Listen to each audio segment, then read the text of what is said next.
I heard the second gunshot, and that's when I felt like I got hit with the baseball, like 100 miles an hour type of thing. So today we'll hear from more victims and explain the next steps as a grand jury picks up the investigation. Denver citizens do not want to be collateral damage. So this morning, the impact of more cuts coming to the Colorado River as our state and the West faces a worsening drought.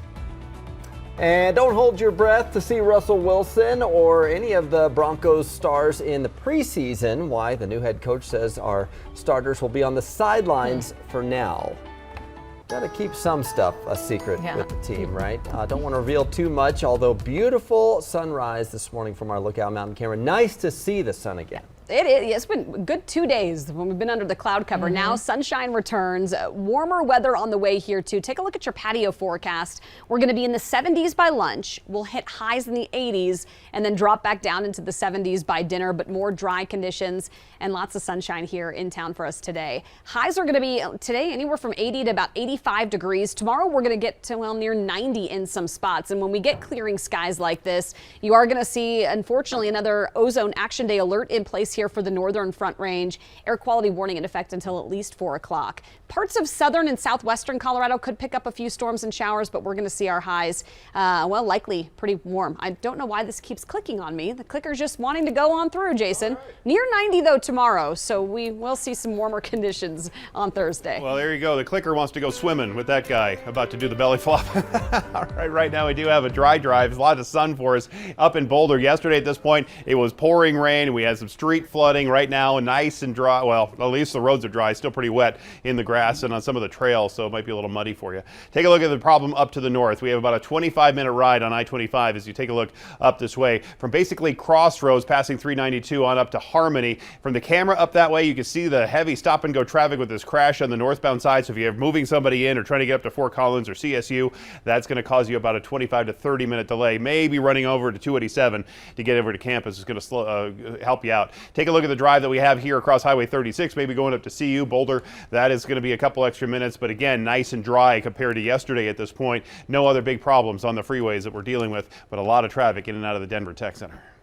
Well, some breaking news just in. Aurora police are investigating a fatal hit-and-run crash near North Peoria Street and East 17th Avenue. Just before 11 last night, a man was found in the roadway with life-threatening injuries, and he later died at the hospital. Police say he was crossing the street mid-block when he was hit by a Honda Pilot, that is, and a driver did not stop. So anyone with information on that crash should contact Aurora police. Well, today we will hear from some of the people injured when police confronted a man with a gun in a Lodo crowd and opened fire. 6 innocent bystanders were hurt during that incident last month. DPD released new body camera video and details from that night, and we have team coverage for you this morning as Denver 7's Christian Lopez is hearing from an attorney of some of the victims about what he sees in the video. And we have our own attorney and Denver 7 reporter Jessica Crawford going in depth on what it means to convene a grand jury and why that's so significant in this case. First, though, here's a closer look at video from that night as we start from up high. This is video from a surveillance camera at 20th and Larimer just after 1:30 in the morning, Sunday, July 17th, as the bars were letting out. Cameras show the suspect, Jordan Waddy, getting into a fist fight, and that prompts police to move in. Then seconds later, Waddy starts looking to get away from officers. That's when the situation escalates, and eventually police open fire.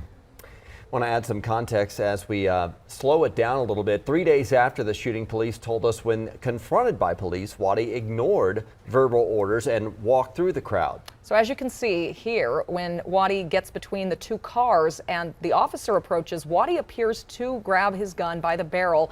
Then he throws it and puts his hands up. As we watch it in slow motion here, before the shooting, the suspect appears to tug on his gun 2 or 3 times before he then throws it away and puts his hands up.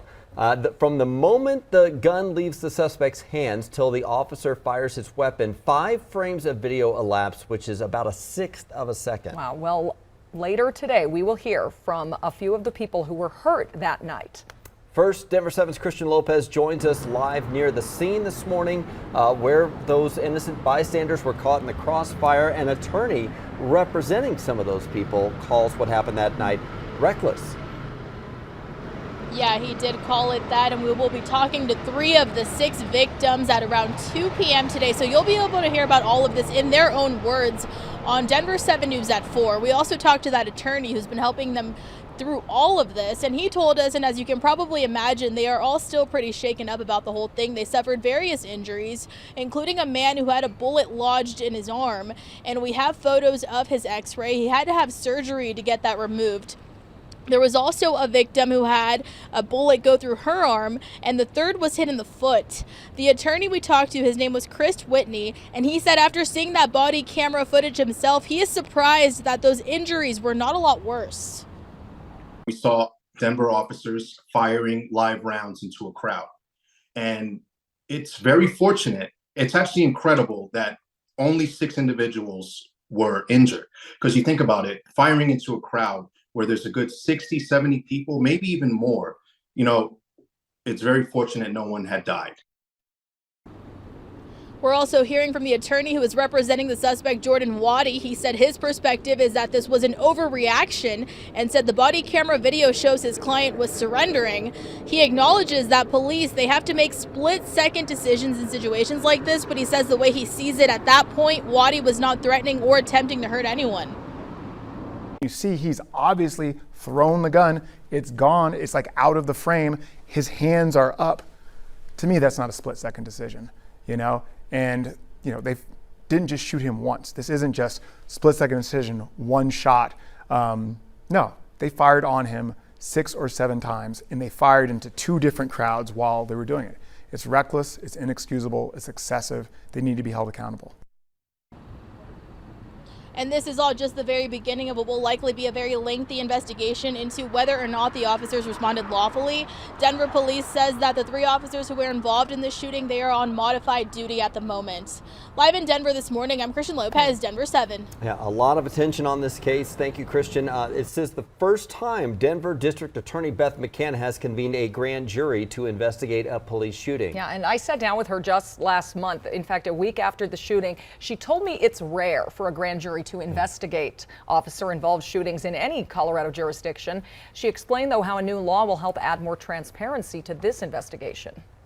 When a grand jury does consider whether to file a criminal case against a police officer, if they choose not to, that's generally the end of the story. Everything is secret. And so I actually requested the sponsors of that bill in 2020 to include a provision that would require the grand jury to write a report and publish it if they do not indict a police officer.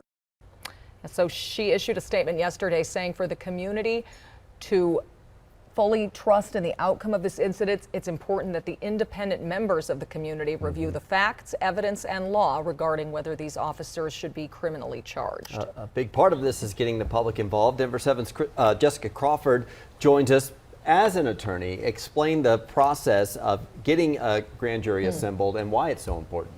All right, so first of all, a grand jury proceeding is all about Denver County citizens deciding whether a suspect should be charged with a crime. And in this case, it's whether officers should be charged with a crime in that Lodo shooting. A grand jury is made up of 12 people, and they'll hear only from the prosecutor. They do not hear from the defense. The prosecutor presents evidence of the crime, which in this case could be video of the shooting or maybe shell casings. The grand jurors may also hear from witnesses. Then they'll discuss whether there is enough evidence to indict the suspect. And here's the thing, only 9 of the grand jurors have to agree on whether or not to charge that suspect for there to be a decision. If the grand jury chooses to charge a suspect, that's an indictment. If not, it's called a no bill. And then that suspect would not go to trial on those particular charges. Even calling for a grand jury signals the kind of possible charges here because they're only used for felony cases. For other potential crimes, prosecutors can bring the charges themselves. Now, certainly shooting at bystanders could constitute a felony, but even more importantly, using a grand jury allows the public to play a role in something that's very significant here, which is how public servants are allowed to treat us and what should happen when people get hurt. Yeah, no doubt why she chose to go that direction. Thank you, Jessica. If you want to see the full body camera video, we have that right now on thedenverchannel.com, and you can also get the very latest on the free Denver 7 Plus app. Still ahead this morning, supersonic travel is on the horizon, and a local company just booked a big contract with another major airline. When we could start seeing these jets in the sky.